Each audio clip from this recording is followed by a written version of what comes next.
샬롬 할렐루야. 마태복음 16장 15에서 19입니다. 이르시되 너희는 나를 누구라 하느냐. 시몬 베드로가 대답하여 이르되 주는 그리스도시요 살아계신 하나님의 아들이시니이다. 예수께서 대답하여 이르시되 바요나 시몬아 네가 복이 있도다. 이를 네게 알게 한 이는 혈육이 아니요 하늘에 계신 내 아버지시니라. 또 내가 네게 이르노니 너는 베드로라. 내가 이 반석 위에 내 교회를 세우리니 음부의 권세가 이기지 못하리라. 내가 천국 열쇠를 네게 주리니 네가 땅에서 무엇이든지 매면 하늘에서도 매일 것이요 네가 땅에서 무엇이든지 풀면 하늘에서도 풀리리라 하시고. 아멘. 로마서 10장 10절입니다. 사람이 마음으로 믿어 의에 이르고 입으로 시인하여 구원에 이르느니라. 아멘. 야고보서 2장 22절입니다. 네가 보거니와 믿음이 그의 행함과 함께 일하고 행함으로 믿음이 온전하게 되었느니라. 아멘. 제목은 너희는 나를 누구라 하느냐입니다.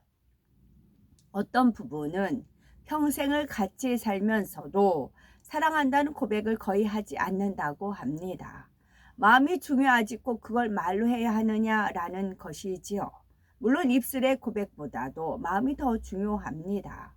100번, 1000번 말로는 사랑한다 해놓고 정작 마음으로는 사랑하지 않는다면 얼마나 불행한 일입니까? 그러나 진정 사랑한다면 마음에 간직한 것을 상대에게 표현할 때 기쁨이 배가 되고 행복이 넘칩니다. 영적으로도 마음에 있는 것을 고백하는 것이 매우 중요하지요. 로마서 10장 10절에 사람이 마음으로 믿어 의에 이르고 입으로 시인하여 구원에 이르느니라 말씀하시지요. 물론 여기서 강조하는 것은 마음으로 믿는 것입니다. 입술로만 믿습니다 라고 한다고 해서 의에 이르고 구원받는 것이 아니지요. 그러면 왜 마음에 믿은 것을 입술로 시인하라고 하는 걸까요? 바로 입술의 고백을 통해 행함의 중요성을 강조하기 위해서입니다.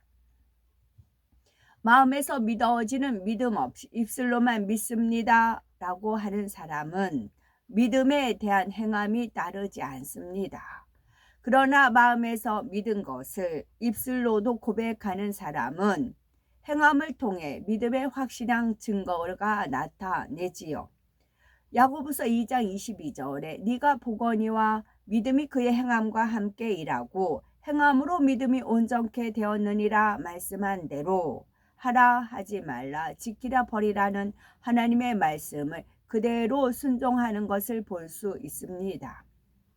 이처럼 마음 중심에서 우러나오는 믿음의 고백에는 반드시 행함이 따르기 때문에 하나님께서는 참 믿음으로 인정하시고 마음의 소원에 응답하시며 축복의 길로 인도하시지요. 예수님의 수제자 베드로는 중심에서 우러나오는 믿음의 고백을 통해 하나님의 놀라운 축복을 받았습니다. 예수님께서 제자들에게 너희는 나를 누구라 하느냐라고 물으셨을 때 베드로가 주는 그리스도시요 살아계신 하나님의 아들이시니다 라고 고백했기 때문이지요. 마태복음 14장 22절을 보면 예수님께서 오병이어의 기적을 베푸신 후에 무리를 떠나 보내고 홀로 남아 산으로 기도하러 가십니다. 제자들은 건너편 벳세다로 가기 위해서 배를 타고 떠났지요. 그런데 밤 사경에 거센 풍랑을 만나 제자들은 힘겹게 노를 젓고 있었고요. 이때 바다 위로 누군가가 유유히 걸어오는 것입니다. 제자들은 유령인 줄 알고 무서워 소리 질렀지요. 그러자 안심하라 내니 두려워 말라는 예수님의 음성이 들렸습니다. 이에 베드로가 주여 만일 주시어든 나를 명하사 물 위로 올라오소서 합니다. 예수님께서 오라 하시자 베드로는 곧바로 순종하여 바다 위로 걸어갔습니다. 베드로가 물 위를 걸을 수 있었던 것은 믿음이 온전해서가 아닙니다. 바람을 보고 무서워 빠져들어가는 모습만 봐도 알 수 있지요. 예수님께서는 베드로를 건져주시며 믿음이 적은 자여 왜 의심하였느냐 책망하십니다. 그러면 베드로는 어떻게 물 위를 걸을 수가 있었을까요? 베드로의 믿음으로는 물 위를 걸을 수 없었지만 예수님을 마음에서 믿고 인정했기 때문입니다. 그래서 그 순간만큼은 물 위를 걸을 수가 있었지요. 이처럼 예수님을 믿고 인정하며 그것을 입술로 고백하는 것은 매우 중요합니다. 베드로가 주여 만일 주시어든 나를 명하사 물 위로 오라 하소서라고 한 고백은 온전한 것은 아닙니다. 만일 중심에서 예수님을 100% 인정하는 믿음이라면 주여 주는 무엇이나 하실 수 있나이다. 나를 명하사 물 위로 오라 하소서 했을 것입니다. 그러나 아직 온전한 믿음의 고백이 아니었기에 만일 주시어든 하며 확인하는 듯한 고백을 한 것이지요. 물 위를 걷는 체험을 통해 베드로는 마침내 온전한 믿음의 고백을 드리게 됩니다. 마태복음 16장 16절에 주는 그리스도시요 살아계신 하나님의 아들이시니다 하며 물 위를 걸을 때와는 전혀 다른 차원의 고백을 하지요. 당시 모든 사람이 예수님을 믿고 메시아로 인정한 것은 아니었습니다. 시기하여 죽이려는 사람도 있었고 미쳤다, 바알세불 지폈다, 미혹하는 자다, 귀신의 왕을 힘입었다 라는 온갖 중상모략과 거짓 소문을 퍼뜨리며 판단 정죄하는 악한 사람도 있었지요. 이 사실을 누구보다 잘 아시는 예수님께서 사람들이 인자를 누구라 하느냐 물으십니다. 이때 제자들은 더러는 세례 요한, 더러는 엘리야, 어떠는 에레미야 선지자 중에 하나라 하나이다 라고 합니다. 나쁜 소문도 있었지만 제자들은 예수님께 힘을 드릴 수 있는 선한 고백을 하였지요. 그러자 이번에는 너희는 나를 누구라 하느냐라고 물으셨지요. 이때 베드로가 담대하게 주는 그리스도시요 살아계신 하나님의 아들이시니다 라고 고백하였습니다. 전에는 예수님께 만일 주시어든 이라 하였지만 이제는 당당히 주는 이라 고백하지요. 이에 예수님께서 이를 네게 알게 한 이는 하늘에 계신 내 아버지라 하시며 베드로에게 놀라운 축복의 말씀을 주십니다.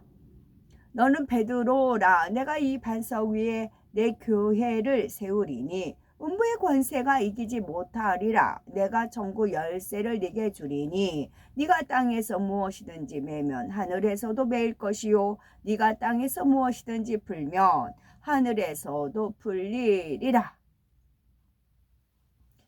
베드로는 교회의 기초가 되는 축복과 함께 육의 공간 안에서 영의 공간의 일을 펼칠 수 있는 권세를 받았습니다. 그래서 훗날 베드로를 통해 걷지 못하던 사람이 일어나 걷고 뛰며 죽은 사람이 살아날 뿐만 아니라 수천 명이 일시에 회심하는 놀라운 역사가 일어났지요. 또 성령을 속인 아나니아와 삽비라를 저주하니 즉시로 혼이 떠나 죽었습니다. 이는 그에게 이 땅에서 매면 하늘에서도 매고 이 땅에서 풀면 하늘에서도 풀어주시는 권세가 있었기 때문이지요. 성경을 보면은 많은 사람이 예수님 앞에 나와 질병과 연약함을 치료받고 문제가 해결되었습니다.